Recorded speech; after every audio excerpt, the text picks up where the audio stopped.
Nos encontramos ante la importante resolución respecto de la forma en que a partir del voto ciudadano se deberá definir la integración del Poder Legislativo. En nuestro país la lucha por el sufragio efectivo, universal, igualitario, libre y auténtico tiene una larga tradición y un accidentado camino, pues si bien fue un elemento fundamental de la gesta revolucionaria de 1910 que dio lugar al actual Estado mexicano, cierto es que los gobiernos postrevolucionarios condujeron a la creación de un sistema de partido hegemónico en el que el sufragio continuó siendo una aspiración a lo largo del siglo XX. Mediante una pertinaz lucha cívica y política a lo largo de varias décadas, hubo que desmantelar un sistema político autoritario con un partido hegemónico y fue el voto efectivo el que paulatinamente logró tal cometido. Gestas cívicas generosas y en no pocas ocasiones hasta heroicas de diversos sectores sociales, regiones y nacionales dieron vida a la anhela del voto efectivo e igualitario. Pero para que el sufragio efectivo lograra desmantelar el autoritarismo, debieron acordarse e implementarse diversas reformas electorales que gradualmente fueron otorgando al voto ciudadano un carácter más efectivo que le convirtió en la palanca del cambio para abrir paso a la alternancia, la transición y el pluralismo político que hoy día son una realidad. Entre tales reformas destacan las encaminadas a dar forma y consolidar la representación proporcional, ya que ha sido mediante tal principio que se ha erigido un mecanismo que busca salvaguardar el pluralismo político, reflejo de la voluntad popular.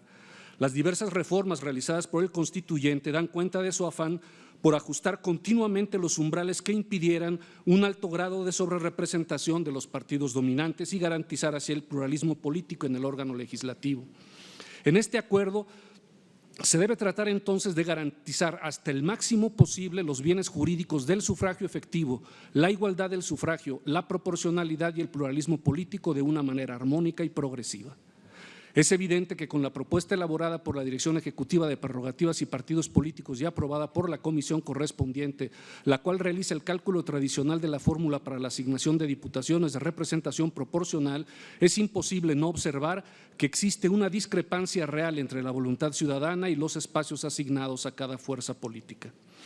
Esta falta de correspondencia no solo pone en evidencia una distorsión en el valor de cada voto, lo cual tiene efectos directos en el sistema de representación, sino que también tiene como consecuencia la anulación de facto de la proporcionalidad y pluralidad buscada por las reformas al texto fundamental, así como la pérdida de vigencia de otras garantías constitucionales instauradas a favor de las minorías parlamentarias. Desde mi perspectiva, el principal valor afectado por este fenómeno es el del sufragio igualitario, que entraña el principio democrático de una persona, un voto, e implica que cada voto debe tener el mismo valor y, por ende, el mismo efecto en la determinación del resultado. Se trata de un derecho político reconocido nacional e internacionalmente conforme a los tratados ratificados por el Estado mexicano, razón por la cual el artículo 1 constitucional nos obliga a promoverlo, respetarlo, protegerlo y garantizar su protección más amplia. Si bien, como sabemos, nuestro sistema político mixto impide la proporcionalidad pura, ello no nos exenta de su efectiva tutela de manera armónica con el conjunto de bienes jurídicos y derechos ciudadanos que la Constitución otorga.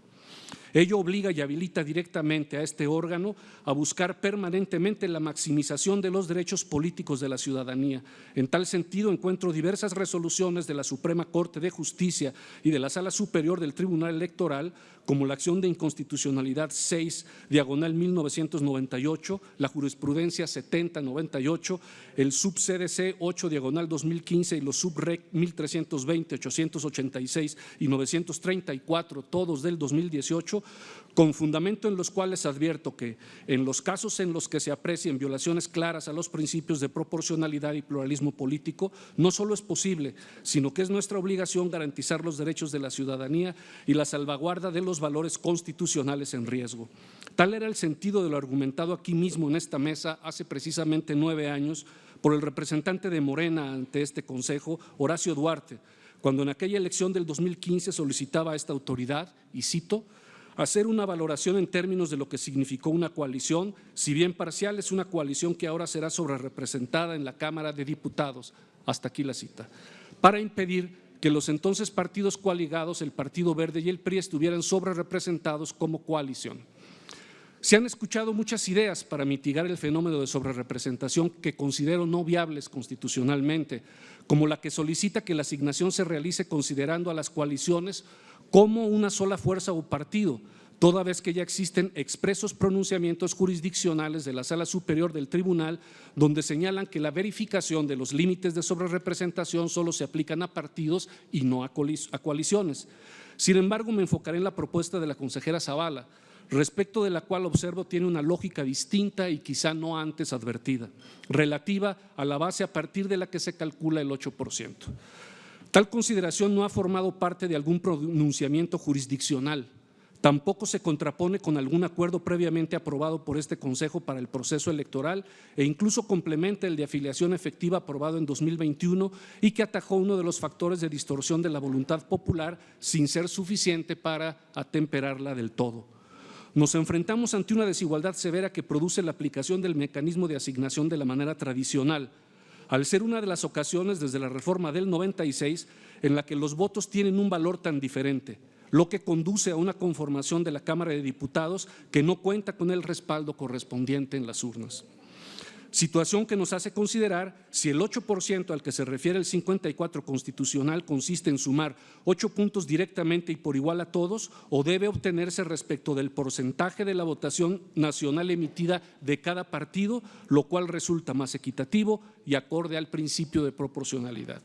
Al hacer un estudio de constitucionalidad de esta propuesta, considero que persigue un fin válido al garantizar la igualdad y efectividad en el sufragio, los principios de proporcionalidad, pluralismo, participación política de las minorías, sistema de partidos y de deliberación democrática. También resulta idónea porque logra temperar las distorsiones, evita un alto grado de sobrerepresentación y distribuye las curules plurinominales de forma mucho más apegada a los porcentajes de votación obtenidos por cada partido, lo que repercute de manera directa en la salvaguarda de un mayor número de bienes constitucionales. Es la menos gravosa al colocar a todos los partidos en la misma condición al calcular el 8% con base en la votación que cada uno obtuvo en una situación de verdadera equidad. Finalmente, es proporcional porque la nueva interpretación es sistémica y funcional, ya que al garantizar la efectividad y autenticidad del sufragio armoniza de mejor forma un conjunto de valores constitucionales como son proporcionalidad, pluralismo y participación política. No atender al contexto fáctico y normativo relatado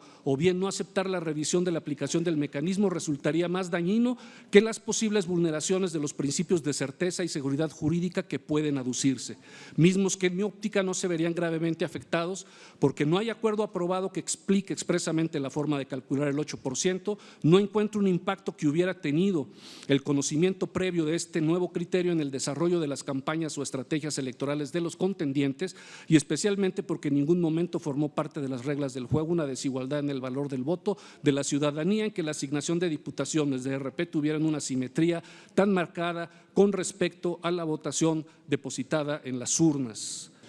Es por este conjunto de argumentos que concluyo que hay una amplia base de motivos y de fundamentos constitucionales y jurisdiccionales que permiten a este instituto considerar la propuesta del criterio planteado por la consejera Zavala para calcular el umbral del 8%, mismo que no solo es razonable, sino constitucionalmente válido a fin de cumplir con nuestro mandato de optimización de los derechos humanos y principios constitucionales en los que descansa la democracia mexicana, razones por las cuales no puedo acompañar el proyecto circulado y me sumaré a la propuesta de mi colega, la consejera Zavala, no sin antes señalar que respeto profundamente los argumentos diversos o incluso hasta en un sentido distinto que mis colegas pueden dar.